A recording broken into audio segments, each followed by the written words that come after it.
ইট পাথরের চার দেওয়ালের মধ্যে বন্দি থাকা আর গ্রামের খোলামেলা প্রাকৃতিক মুক্ত বাতাসে ডানা মেলে উড়ে বেড়ানোর মধ্যে অনেক পার্থক্য রয়েছে। জীবিকার তাগিদে আমরা অনেকেই শহরে বসবাস করি, কিন্তু অন্তরের গভীরে আমাদের ভালোবাসা গ্রামের স্মৃতি প্রতিনিয়ত আমাদেরকে তাড়া করে।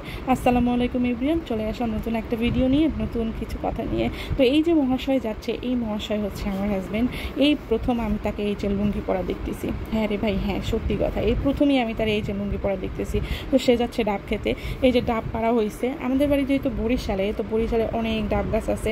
এই যে যেমন আমার দাদা বাড়িতেও ডাব গাছ আছে, নানা বাড়িতেও ডাব গাছ আছে। তো এই যে লোক উঠানো হয়েছে ডাব গাছে, এই যে ডাব নিয়ে বসছে অনেকগুলো ডাব।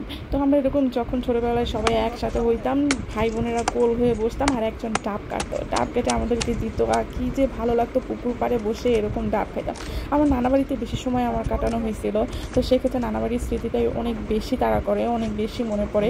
তো এটা হচ্ছে আমার দাদার বাড়ি। দাদার বাড়িতে বেশি থাকা হয় নাই একটা সমস্যার কারণে। আল্লাহর রহমতে সেই সমস্যাটা এখন কেটে গেছে। এখন আমরা ওইখানে যেতে পারবো, থাকতে পারবো। আমাদের বাড়ি যেটা, এখন বলতে পারবো যে হ্যাঁ এটা আমাদের বাড়ি, আমার বাবার বাড়ি।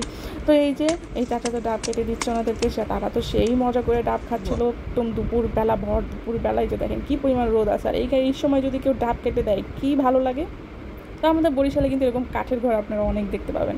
কাঠের ঘরগুলো যে দেখতে কী সুন্দর, দোতলা, এই যে উপর থেকে ভিতর থেকে কিন্তু সিঁড়ি আছে, কাঠের সিঁড়ি, এটা বেয়ে উপরে ওঠা যায়, কী যে ভালো লাগে। আমার দাদা বাড়িটা এরকম ছিল, একদম খুব মানে এত ভালো লাগে, আমার কাছে তো খুবই ভালো লাগে। আর গ্রামের এই যে সবজি, কী যে মজা। এইটা হচ্ছে লাউ না চাল কুমড়া বলতে পারতেছি না, তো কিন্তু এই জিনিসের মজা ভাইরে ভাই কোনো খাবারের সাথে তুলনা হবে না। শহরে তো অনেক লাউ খাই, কিন্তু ওরে ভাই ওই রকম তো মজা লাগে না। কিন্তু এইখানে যা দিয়েই রান্না করুক না কেন, যেভাবেই রান্না করুক না কেন, খুবই ভালো লাগে।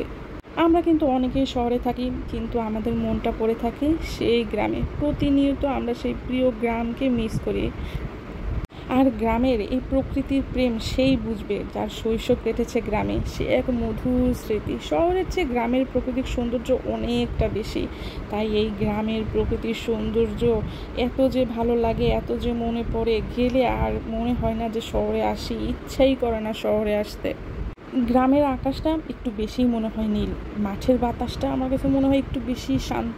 শহরের ব্যস্ত রাস্তায় হাঁটতে হাঁটতে মনে পড়ে সেই কাঁচা রাস্তায় ধুলো মাখা শৈশব, কোথায় গেল সেই সব দিনগুলি। এই যে পুকুরের পাড়ে সবাই বসে আছে, মাছ ধরতেছে, এই দৃশ্য কী যে বলবো, সব কিছু ছাপিয়ে আমার কাছে তো খুবই ভালো লাগে। এই যে আমার এক দাদা ভাই, সে যে মাছ নিয়ে আসতেছে, একটা শোল মাছ পাইছে, সেটা নিয়ে আসতেছে।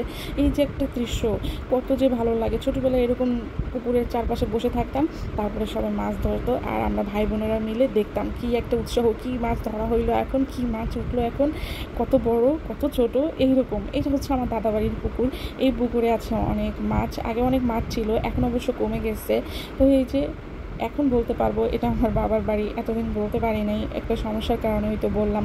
আল্লাহর রহমতে এখন আল্লাহ পাকের দোয়ায়, আল্লাহর রহমতে আমার বাবা তার বাড়িটা ফিরে পাইছে। আপনারা সবাই আমার বাবার জন্য অনেক অনেক দোয়া করবেন। এই যে আমাদের পুকুরের মাছ, এখানে কি কি মাছ আছে অবশ্যই কমেন্ট করে আপনারা জানাবেন যদি চিনে থাকেন। তো এই যে সেই পুকুর, সবাই ভালো থাকবেন আর আমাদের জন্য অনেক অনেক দোয়া করবেন।